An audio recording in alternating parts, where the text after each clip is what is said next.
This is GARIS, Masculist, MGTOW flyers. That is 2 3-page essays on the themes of masculism and MGTOW, written by and read aloud by Prof. Dr. Hugo de Garis. This is flyer number 411 in 3 parts. This is part 3, entitled The Future History of the Masculisting of Men. Carrying straight on. D. The female masculist phase. When there's a flood of masculist articles and programs on the mass media, it's inevitable that the smarter and more mentally agile of women will be influenced by masculist ideas, which after all have been dreamt up by very smart men. These women will be told by the masculists that it is in these more progressive women's self-interest to become bi-conscious, that is, to have both their feminist and their masculist consciousnesses raised, so that they lose their monoconscious feminazi bitchiness, believing that gender oppression is a one-way street, and that it is only women who are oppressed, and by men, so that it is only reasonable for women to lash out at men for the way that men oppress women. To many women, this core feminist belief is like a religion to them. To hear that women oppress men worse than vice versa will cause severe cognitive dissonance with them, rather like going up to a priest and telling him that there is no God, that gods are human fictions, and that he has wasted his whole life. Such women will reject masculism with revulsion. Their reaction will be hefty and vitriolic.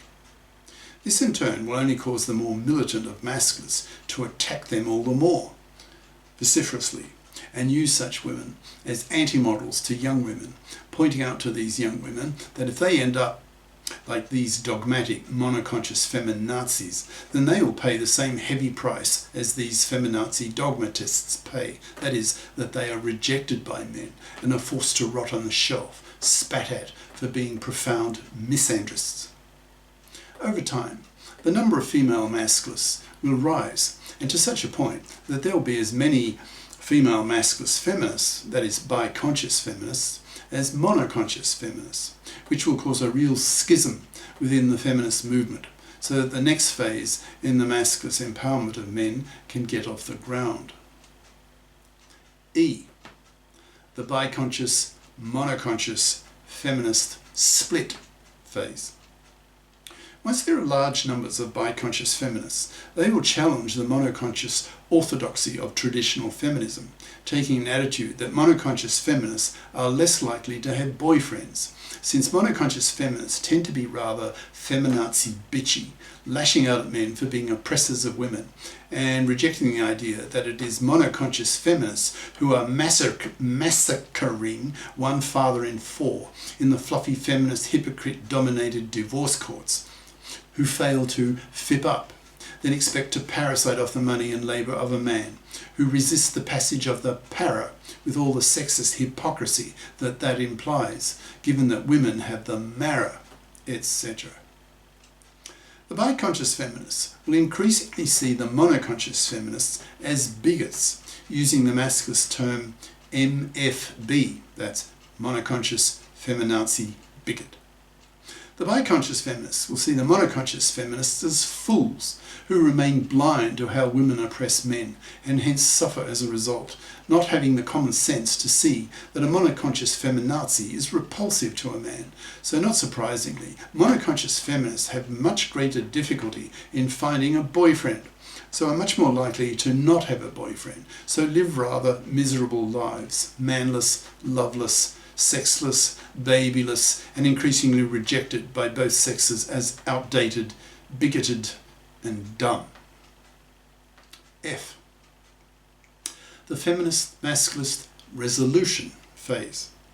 As the decades pass, there will be fewer and fewer monoconscious feminists, since most of them will have converted themselves into bi-conscious feminists, admitting that women oppress men too, and that women have a powerful moral obligation to fip up and not expect to parasite off the money and labour of a man.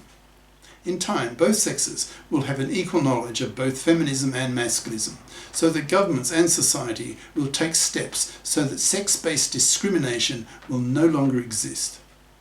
The feminists have already had this happen to them for the most part. For example, women have been given equal pay for equal work, fault-free divorce, the abortion right, aka the MARA, equal access to the professions, anti-rape laws, protection against sexual harassment, etc. An equivalent bout of such legislation for men has yet to occur. For example, the men fairing of the gender laws in the divorce courts, the legislation of the PARA, equalisation of the sex ratio in primary and secondary schools so that boys have male role models, etc. Once the gender laws have been both women and men faired, society will then be as feminist conscious as masculist conscious, so that both the feminist and masculist movements can afford to throttle back and eventually to die out due to lack of interest, since the pain of gender political discrimination will have subsided due to the passage of legislation that solves the problems that motivated the formation of the feminist and masculist movements in the first place. G. The post-gender politics phase.